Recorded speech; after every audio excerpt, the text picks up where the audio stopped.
주경학자 베이커라고 하는 분은 그리스도인에게 있어서 사랑은 옷에다 달고 다니는 빠찌와 같다, 그렇게 설명했습니다. 군인은요, 요 옆에다가 자기 부대 마크를 달구면서 내가 어느 부대에 속해 있습니다 라고 하는 것을 이야기하고, 회사원은 여기다가 회사 빠찌를 달고 다닙니다. 우리 박동원 목사님 보니까 미국 장로교 목사라고 하는 그 빠찌를 여기다 이렇게 달고 다니시더라고요. 어떤 교회는 보면 이제 교인 배지를 만들어 가지고 달고 다니는 교회가 있어요. 한국에서는 특히 아파트 앞에다가 무슨 교회 다닙니다 이렇게 붙여놓기도 해요.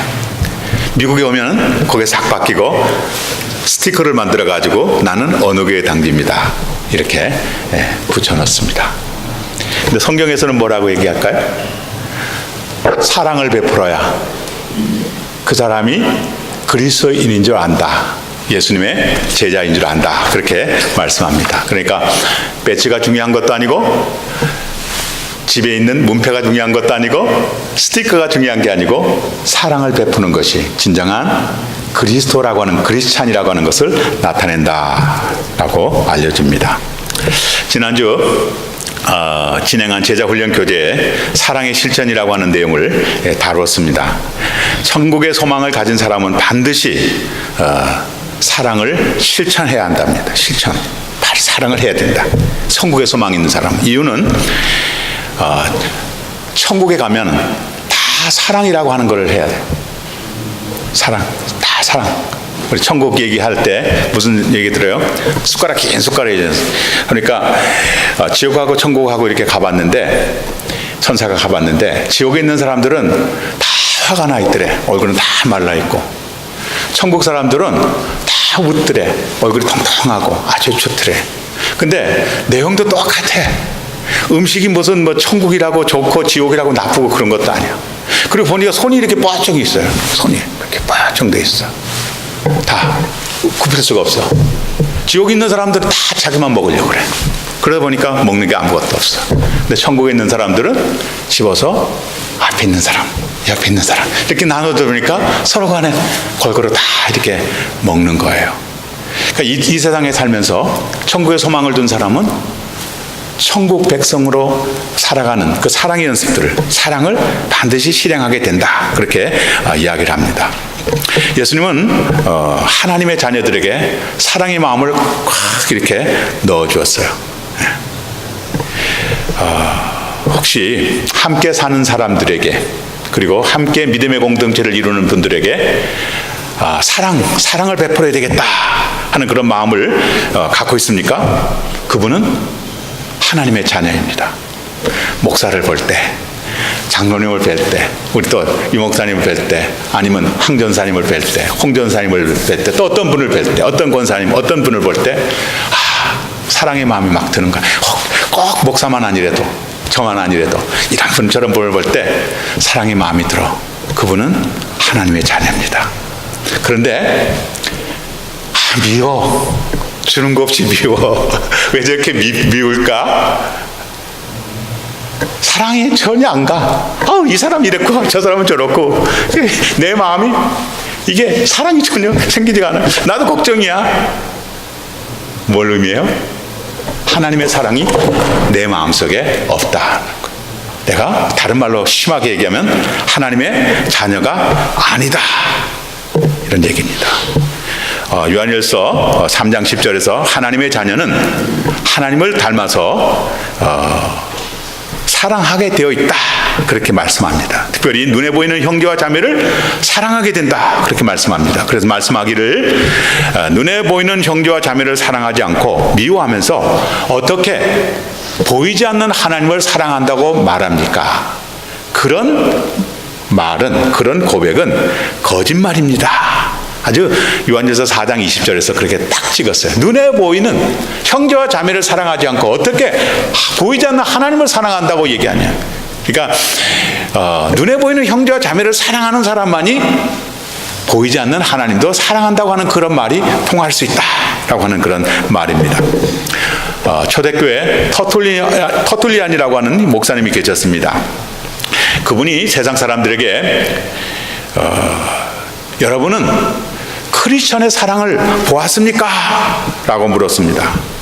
세상 사람들은 터툴리안의 목사님 말씀에 대해서 아무도 반박하지 않았다고 그래요. 이 말은 크리스천은 사랑하는 사람들이다 라고 하는 것이 세상 사람들에게까지도 다 각인되어 있다는 말씀입니다. 사랑하는 사람들은 크리스찬이다. 반대로 사랑하지 않는 사람들은 하나님의 사람이 아니다 하는 그런 얘기죠. 지난주 일본 사람들의 선진국 수준은 다른 사람의 물건에 손을 대지 않는다라고 하는 것, 않는다고 말씀을 드렸습니다. 일본 사람에게 도덕적 자긍심이 있음처럼 신앙인들은 이웃을 사랑하는 것이 자긍심이 되어야 합니다. 예전에 이 말씀을 준비하면서 어릴 때, 아주 어릴 때, 이게 참 어릴 때부터 이렇게 잘 듣는 게 굉장히 중요하고 머릿속에 이렇게 있는데, 목사님으로부터 들었던 말씀이 생각이 났습니다. 그 6.25를 겪는 동안에 뭐 군인들까지도 아직 먹을 것이 없어서 굉장히 고통을 당하셨다고 그럽니다.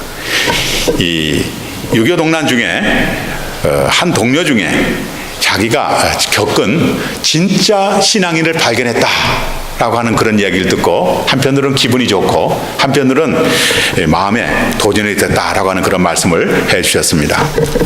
며칠을 먹지 못한 군인들이 어느 집에 들어갔는데 그 집에 먹을 밥이 이렇게 있더래요.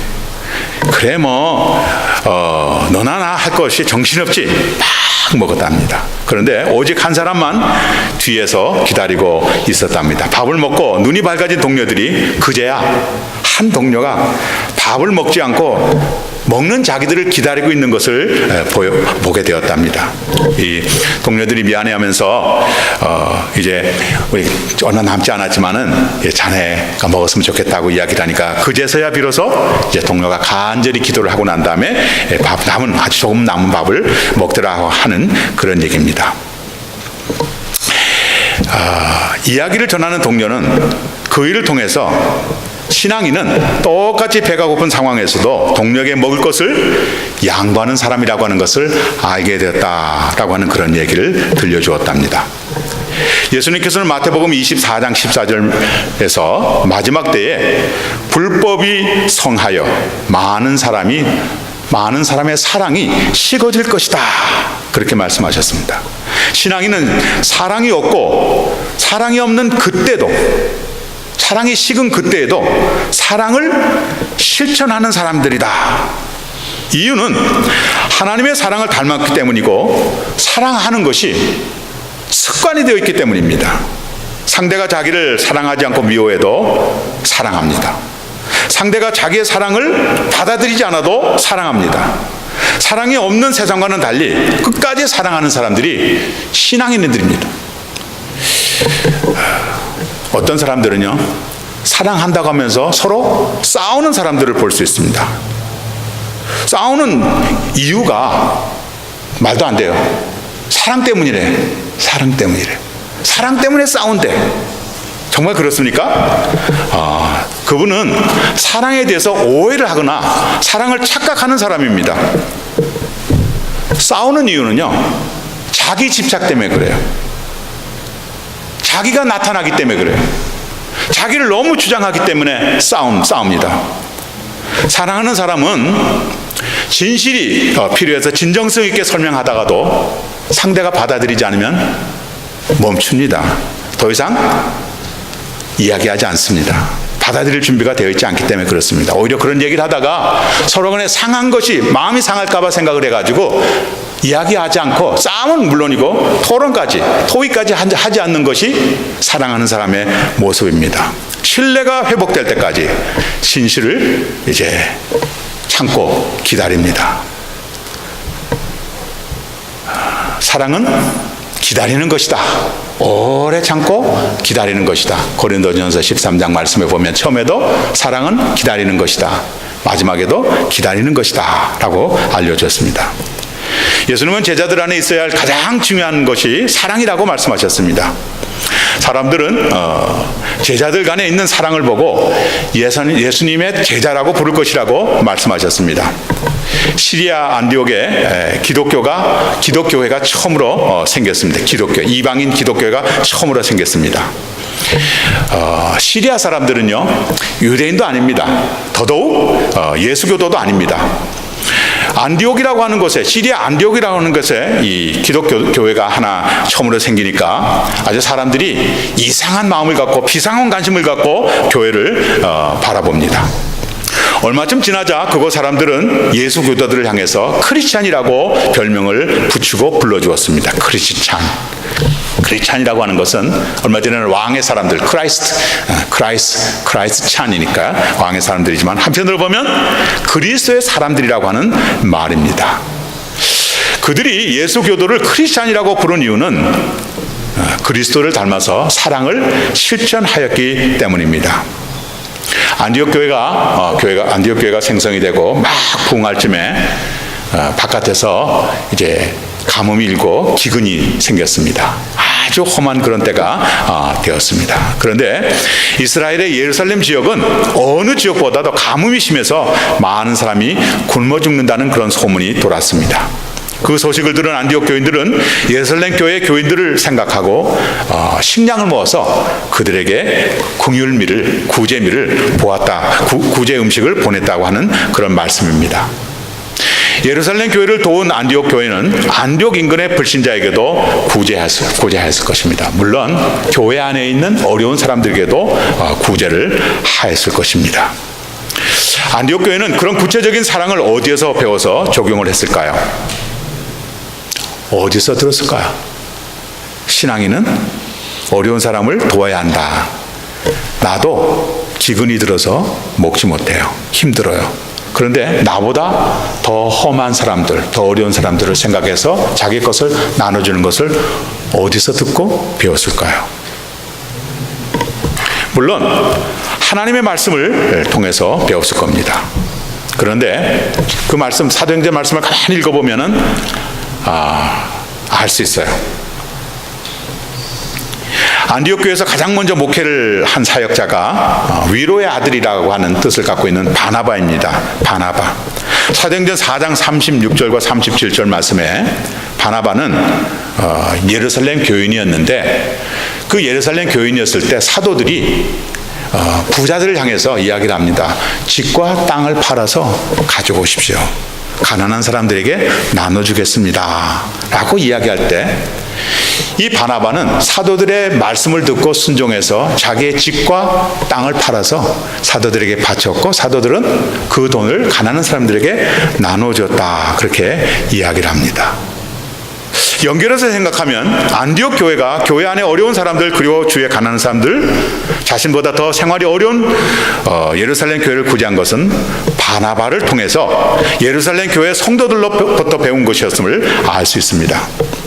오순절에 성령이 강림하고 그곳에 모였던 분들이 성령으로 충만해집니다. 믿음으로는 구원의 확신이 확실해졌고 생활에서는 사랑이 넘쳐났습니다. 그 모습을 사도행전 2장 43절부터 46절에서 믿는 사람이 모두 함께 지내며 모든 것을 공동 소유하였다라고 말씀합니다. 성령을 선물로 받은 사람들은 믿음이 생기자 자신의 재산과 소유물을 팔아서 가난한 사람들에게 나눠주기 시작했다. 그렇게 한 결과 대단합니다. 그렇게 한 결과 그들 중에 가난한 사람이 한 사람도 없게 되었다. 대단하죠? 그게 사도행전 4장 34절에 나와 있습니다. 성령을 받은 교회와 교인들은 세상에서 전혀 없었고 꿈도 꾸지 못했던 사랑을 실천했다는 말씀입니다.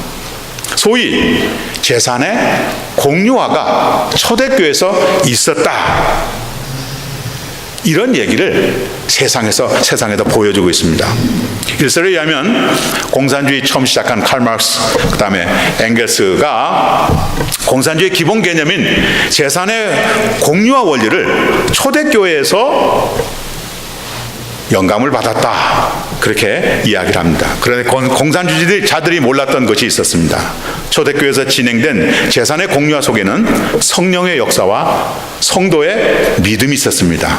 제산의 공유화는 사람들의 이상이나 노력이 아닙니다. 성령의 역사와 성령의 인도를 순종하고 따른 성도들의 믿음과 사랑이 초대교회 제산의 공유화 안에 이렇게 채워져 있었습니다. 마가의 다락방에 임하신 성령은 가장 먼저 성도들 하여금 회개하게 하였습니다. 회개하고 자복하고 새로운 삶, 하나님의 은혜 가운데 살아가는, 하나님의 인도를 받는 그런 삶을 살도록 인도하셨습니다. 죄를 회개한 성도들은 자신들의 욕심을 제거하고 욕심에서부터 벗어나게 되었습니다. 성령과 믿음과 사랑이 없이 시도한 공산주의 제산의 공유화는 우리가 알듯이 여지없이 세상에서 실패해서 넘어졌습니다. 지금 있는 이 공산주의는 처음에 시작한 칼 막스나 엥겔스가 시작한 그런 원래 공산주의가 아닙니다. 자본주의 시장 경제를 적당히 적용한 공산주의입니다. 자유와 평등이 아니라 힘을 가진 사람, 그리고 힘을 가진 몇몇 사람들이 다스리는 그런 나라가 되었습니다. 공산주의들과는 달리 성령의 인도를 받아서 실천한 예루살렘 교회 구제 사역은 안디옥 교회로 전달되었습니다. 그 선하고 아름다운 사역은 한국 교회까지 전달되었습니다. 기억하시는 분들이 계실 거예요. 제가 어릴 때 이제 식량이 모자라는 분들, 음식이 모자라는 분들이 계셔가지고 우리 여성 성도들은 항상 밥을 만드실 때마다 성미를 떠서 기도하고 성미를 떠서 성미를 모읍니다. 그래서 여러 교인들이 이제 가서 성미부장이 있어서 성미부장한테 이렇게 나눠주시면, 그 당시는 아마 우리 박동호 목사님보다 전이죠. 우리 박동호 목사님도 은퇴하시고 오래되셨지만 그 전에 목사님들은 생활이 어려웠어요. 그죠? 굉장히 제가 알고 있는 어느 목사님은 너무 이제 자녀가 많은 거예요. 자녀가 많아가지고 누가 이렇게 주시면은 자녀들을 다 나눠주니까, 그래가지고 목사님만 따로 오시라고 해서 밥을 드렸는데 싫어해요. 드렸는데 너무 많이 잡수셔가지고 위가 고장이 나서 돌아가셨다는 그런 분, 그분이 샌프란시스코에서 같이 목회를 했던 분인데 우리 아버지가 그렇게 돌아가셨다고 이야기를 하시는 분도 계시더라고요. 그만큼 목회자들도 굉장히 어려웠어요. 그래가지고 목회자들 돕고 교회 안에 있는 가난한 사람들 도와주고, 또 그 성매가 많으면 주변에 있는 어려운 젊은 사람이나 어려운 사람들을 도왔던 그런 것이 바로 성미입니다. 긍휼미입니다. 한국교회 아름다운 전통이었습니다. 이런 아름답고 선한 전통은 선교사님들이 서구교회로부터 가지고 온 거예요. 그냥 한국교회가 시작한 게 아니라 선교사님들이 가져오셔가지고 이제 어려운 사람들 도울 수 있도록 이렇게 만들어 놓으셨어요. 그럼 서구 선교사님들은 그런 좋은 아름답고 선한 일을 자기들이 만들었을까요? 서구교회가 만들었을까요? 그렇지 않아요. 예루살렘, 안디옥, 서구교회, 한국, 이렇게 자꾸 전달되는 거예요. 아마 우리가 인도네시아도 전도를 하고 아프리카에도 전도를 하고 남미에도 선교를 하고 그렇게 하는데, 우리 선교사님들이 가셔가지고 그런 주제에 대한 아름답고 선한 일들을 많이 이야기할 거예요. 그러니까 성령으로 시작한 선한 일들, 사랑하는 일들은 계속적으로 이렇게 연결돼, 이렇게 전달돼, 전파되는 거예요. 아름다운 그런 것들이. 그래가지고 크리스찬은 어려운 사람들을 돕는 사람들이다 라고 하는 것이 아주 쫙 이렇게 나타나는 거예요. 그런데 그걸 몰랐던 공산주의자들은 사랑도 없고 성령인도도 없고 회개도 없었던 그런 것들 몰랐던 그 공산주의자들은 재산의 공유만 생각하고 좋다고 해 가져가다가 그냥 물거품이 되고 말았죠. 자, 교회에 이렇게 아름다운 선하고 아름다운 그런 전통이 있습니다. 그런가 하면 첫사랑을 잃어버려서 책망을 들은 교회가 있습니다. 에베소 교회죠. 성령께서는 에베소 교회에게 첫사랑을 회복하지 않으면 촛대를 옮겨버리겠다 라고 하는 지적과 경고를 하셨습니다. 촛대를 옮겨버리겠다고 하는 거는요, 교회 문을 닫겠다라고 하는 그런 말씀입니다. 계시록 2장과 3장에는 소아시아에 있었던 7교회를 설명합니다. 그 교회들을 설명하시면서 성령은 에베소 교회를 가장 먼저 이야기를 합니다. 그 에베소 교회가 그만큼 영향력 있는 중요한 교회였는데 그 교회에 사랑을 잃어버리게 되면 그 교회에 문을 닫겠다라고 하는 그런 말이에요. 그러니까 우리가 사랑을 실천하지 않으면 세상이 예수님의 제자인 것을 모를 뿐만 아니라 예수님의 사랑이 뭡니까? 피로 나타나지 않았습니까? 피로. 예수님의 피는, 이 십자가에서 흘리신 피는 예수님의 사랑을 얘기하는 거거든요. 그리고 우리가 예수님의 사랑을 갖고 있다. 그러니까 예수님의 피를 갖고 있다고 하는 그런 거예요. 예수님의 피인데, 그러니까 사랑과 피가 같을 수 있다는 거예요. 그런데 내가 사랑이 없어. 피가 없는 사람은 어떻게 해요? 죽죠.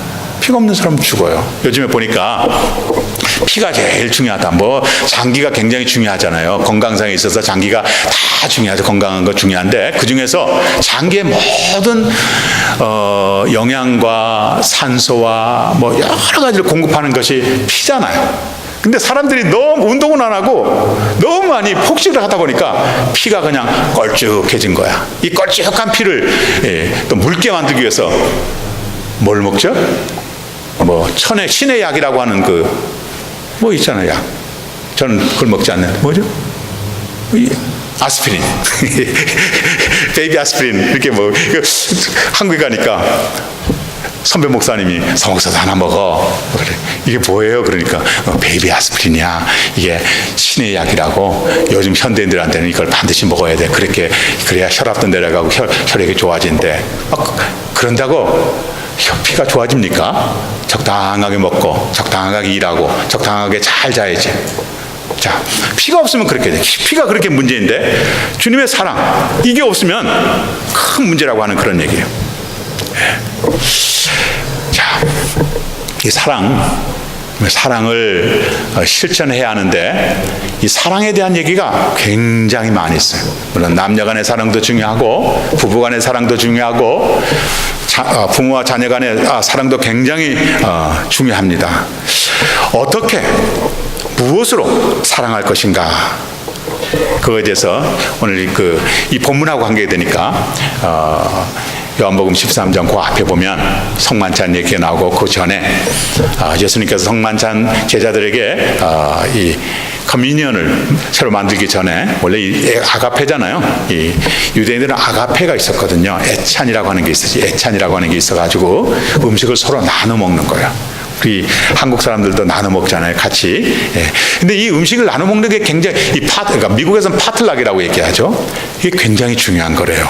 왜냐하면 음식을 서로 뭐 추석 때 우리 또 교인들이 음식을 같이 나와서 이렇게 자기 레시피를 갖고 이렇게 나누겠지만 이게 굉장히 중요해요. 왜냐하면 주부들이, 저도 마찬가지지만 저도 어느 건 잘 먹고 어느 건 먹기 싫어하고 어느 건 그냥 먹고 이렇게 하는 게 있어요. 근데 주부들도 마찬가지예요. 자기가 본인이 요리를 좋아하는 게 있어요. 잘 만들고 좋아하는 그런 음식이에요. 그렇게 하다 보면 우리 몸은 소위 말해서 영양을 골고루 받아야 되는데 편식을 하게 되는 거예요. 그렇게 하다 보면 자기가 원하지 않는 그런 병이 생길 수 있다고 하는 거죠. 그러니까 유대인들도 이 아가페라고 하는 것을 이렇게, 이 아가페라고 하는 게 예전에는 다 먹는 것이 부족했기 때문에 만나서 빵을 떼고 서로 예식을 갖추고 하나님을 생각하는 그런 아가페가 있는 예수님께서 오셔가지고 그것을 넘어서신 거예요. 이렇게 넘어서셔가지고 커뮤니로 만드셨는데 그 커뮤니 하시기 전에 예수님께서 수건으로 허리를 동이시고 대에다가 물을 담아서 제자들의 발을 씻어 주셨어요. 아니 뭐 요즘 같으면은 신발도 좋은 신발 신고 또 냄새도 안 나겠다고 얘기하지만 특별히 중동에서는요 덥잖아요. 샌들을 신고 다녔어요. 그럼 더우니까 땀이 나. 땀을 흘려보신 분은 아시겠지만은 냄새가 아주 고약하거든. 냄새가 고약. 그러니까 발을 씻어준다고 하는 것은 이 종이나 하는 건데 예수님께서 선생님이 제자들의 발을 씻어주셨어요. 그리고 여러분도 이렇게 서로 섬기십시오 라고 하는 말씀을 하셨습니다. 이 얘기가 무슨 얘기일까요? 여러분이 서로 사랑하면 세상 사람들이 여러분의 사랑하는 모습을 보고 나의 제자인 줄 알 것입니다 라고 하는 그런 이야기를 하셨는데, 할 수 있는 것, 가장 어떻게 보면 싫고 더럽고 추하고 남들이 하지 않는 것들을 할 수 있는 것. 이게 참 힘든 거죠. 이런 험하고 추하고 더럽고 남들이 하지 않는 것을 할 수 있는 그 마음은 자기 스스로 하는 것이 아니고 성령께서 하시는 그런 일이라 저는 믿습니다. 이렇게 미국 교회를 이렇게 보면 들어오잖아요. 이렇게 들어오면 이제 한 계절마다 바뀌는 것 같아요. 3개월마다 이렇게 바뀌는 것 같아요. 새로운 사람이만. 그럼 오면 그래. 여기 문을 다 열어놔도 괜찮냐? 당신들이 갈 때 잠그냐? 이렇게 물어봐요. 그러니까 본인들이 이 교회는 커스터디언이 특별히 없습니다. 그러니까 사찰이 특별히 없으니 교회가 큰데도 불구하고 사찰이 없습니다. 교인들이 다 알아서 해요. 그리고 주중에 와보셔서 알지만 어떤 분은 오셔가지고 계속 잡초를 뿜는 분도 계세요. 어떤 분은 오셔가지고 이제 저 화분에다가 물을 주는 분이 계세요. 어떤 분은 오셔가지고 여기다가 또 장식을 하는 그런 분들이 계세요. 다 모든 사람이 다 맡아가지고 그렇게 하시더라고요. 한번 생각을 해보세요. 제가 우리 교인들은 교회를 위해서 할 수 있는 게 뭘까? 어떤 게 나름대로 한번 이번 말씀을 통해서 하나 생각을 하셨으면 좋을 것 같아요. 제가 지난번에 한번 이렇게 보니까 우리가 친교를 할 때는 이게 서로 쓰레기를 서로 이렇게 모아가지고 하시기도 하고 밥을 먹고 나면 다 책상을 닦고 이렇게 하는 분이 계시는데 쓰레기는 아무도 안 하시더라고. 그러니까 다른 일을 하신 분이 아무도 없는 데 가가지고 쓰레기를 이렇게 우리 이제 찬양 연습을 하면서 제가 이렇게 문 열고 이렇게 보니까 참 마음이 좀 안 됐더라고요. 한번 생각해 보실 수 있기를 바랍니다. 이 교회를 이제 우리가 가꾸지는 않잖아요. 그러면서도 이 교회가 분위기도 좋고 그러려고 하면 깨끗하게 쓰고 나가기도 하고 또 정돈을 잘 해드려야 되는데 내가 할 수 있는 일이 뭘까? 그렇게 하면서 아마 내가 뭔가를 할 때 사랑의 마음이 좀 이렇게 들지 않겠는가, 교회에 대한 생각이 날 것이다 하는 생각을 하게 됩니다. 모든 사람이 언젠가 육체적으로 이 세상을 하직하게 됩니다. 육신이 죽으면요 모두가 다 예수님 앞에 서게 된대요. 예수님이 그때는 심판대의 심판장으로서 앞에 딱 서셔가지고 이제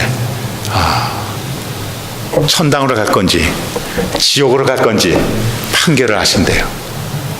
그런데 예수님께서 제자들에게 그 심판대에서 묻는 그 질문을 가르쳐 주셨어요.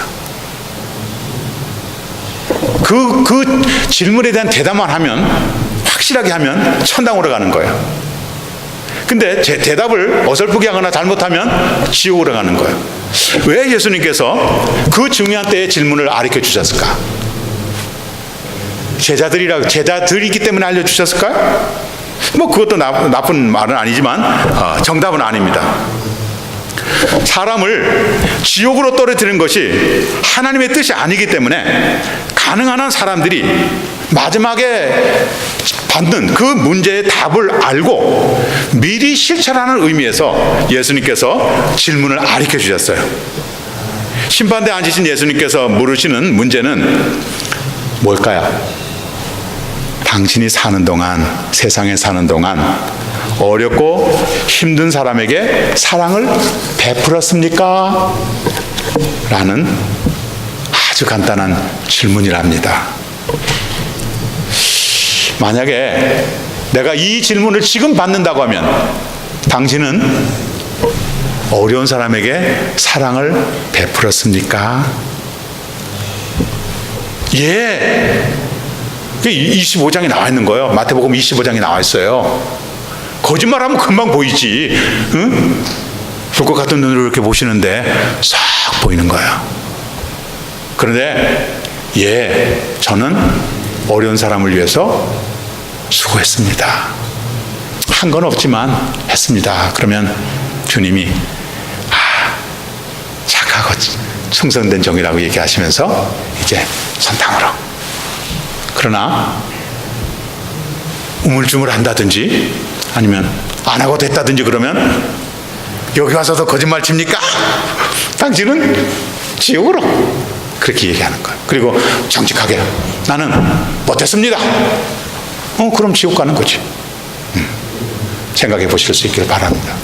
내가 오늘 우리 그런 얘기만 제임스 케네디가 그런 얘기했어요. 전도 폭발해서 오늘 당신이 죽으면 천당 갈 자신이 있습니까? 오늘 당신이 오늘 저녁에 죽어도 천당 갈 확신이 있습니까? 근데 마태복음 25장에서는 묻는 거예요. 오늘 당신이 죽어서 심판대에 계신 주님 앞에 선다고 하면 주님, 제가 주님의 말씀대로 어렵고 힘든 사람들, 외로운 사람들을 찾아보고 그분들에게 필요한 것을 공급했습니다. 그렇게 얘기할 수 있느냐 하는 그런 거. 만약에 지금까지 해왔습니다. 그렇게 한 분은 최선을 다해서 해왔으면 계속 하십시오. 그러나 그것을 하지 못했다고 하는 그런 사람이 있으면, 후회하는 것이 있다고 하면 주님 우리에게 기회를 주신 거예요. 주님, 제가 앞으로는 잘하겠습니다. 정말 어렵고 힘든 사람을 생각해서 내가 어렵지만 그런 분들을 돕겠습니다 하는 그런 마음을 갖고 도와줄 수 있기를 바랍니다. 로마서 13장 8절 말씀에서 사랑을 행하는 것은 사랑의 빚을 갚는 것과 같다, 그렇게 말씀합니다. 빚을 갚는다는 마음으로 사랑을 행해야지 내가 있는 것을 없는 사람에게 주는 거야 이렇게 생각하면 값이 생기는 거예요. 그러니까 빚쟁이가 빚을 갚는다는 마음으로 하면 시원하죠. 아유, 빚을 갚게 돼서 너무 고맙습니다 이렇게 얘기하는데, 내가 있는 것을 다른 사람에게 준다고 생각하면 저 사람 내 돈으로 잘 살게 됐잖아, 저 사람 그러니까 자꾸 받으러 다니는 거야. 나한테 또 줘야지. 그거 아니고 빚을 갚는다는 마음으로, 사랑은 빚을 갚는다는 마음으로, 주 안에 있는 사랑은 빚을 갚는다는 마음으로 그렇게 사랑하라 말씀하셨습니다. 성령의 9가지 열매 중 첫 번째가 사랑입니다. 사랑이 개인과 교회 안에 맺혀지게 될 때 성령의 9가지 열매가 계속적으로 열리게 돼 있어요. 이 순서가 있어요. 그러니까 우리 말에 한꺼번에 9개 계단이 있는데 3개, 5개, 7개 그렇게 하는 게 아니라, 로마도 한 걸음씩 한 걸음씩 모든 것이 이루어지는 것처럼 성령의 9개를 딱 이렇게 맺혀야, 성령 9가지 열매가 이렇게 맺혀서 예수님의 모습이 나타나려고 하면 우리에게 사랑이 제일 먼저 실천되어야 한다라고 하는 그런 말이에요. 사랑이 맺혀지게 되면 화평이 맺혀지고 기쁨이 맺혀지고 오래 참음이 맺혀지고 마지막에는 절제. 이게 참 절제가 힘들잖아요. 그러니까 절제가 9가지예요. 우리 혹시 절제 못하는 분들이 계시죠? 네, 절제. 이 절제가 못되면 그냥 한순간에 다 무너지는 거가 되는 거예요. 이 절제가 이렇게 중요한 건데, 그런 것이 쫙 해가지고 예수 그리스도, 나를 볼 때마다 예수 그리스도를 본 것 같습니다 라는 그런 이야기도 듣고 말씀드렸던 대로 하나님을 나타내고 하나님을 영광스럽게 할 수 있다고 하면 얼마나 좋겠습니까?